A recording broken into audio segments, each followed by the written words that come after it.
Hi friends. Director Bobby గారు ఇప్పుడు వరుస సినిమాలతో చాలా అంటే చాలా బిజీగా ఉన్నారనమాట. సో ఆయన డైరెక్ట్ చేసిన సినిమా డాకు మహారాజ్ సంక్రాంతికి రాబోతుంది. సో ఈ మూవీ కూడా గ్రాండ్గా రిలీజ్ కాబోతుంది. అయితే ఈ మూవీ సంబంధించిన చిన్న ఇంటర్వ్యూస్ జరిగినప్పుడు ఆయన ఒక మాట అన్నాడనమాట. ఏంటంటే సో బాలకృష్ణ గారు ఏంటంటే స్టోరీలో ఎటువంటి వేలు బెటరు. సో డైరెక్టర్ ఏం చెప్పినా కూడా సో అది వినేసి ఆయన సెట్కి వచ్చేస్తారు, డైరెక్టర్ చెప్పింది చేసేస్తారని చెప్పారు.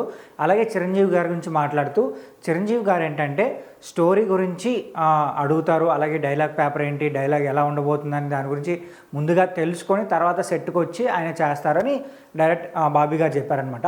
అయితే దీన్ని కొంతమంది ఎలా ట్రోల్ చేస్తారంటే చిరంజీవి గారు కావాలని స్టోరీలో వేలు పెడతారు, సో ఆయనకు నచ్చినట్టు స్టోరీని మార్చుకుంటారు అన్నట్టు కొంతమంది కామెంట్ చేస్తారనమాట. సో ఆయన అయితే ఈ వర్షన్లో చెప్పలేదు.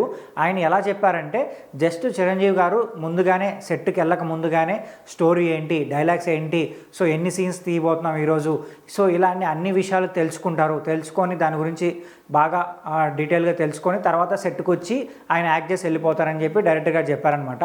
సో దయచేసి ఊరికే మీరు ఇలా ట్రోల్ చేయడం కరెక్ట్ కాదు. సో ఏ విషయమైనా కరెక్ట్గా తెలుసుకొని మరీ ట్రోల్ చేయండి.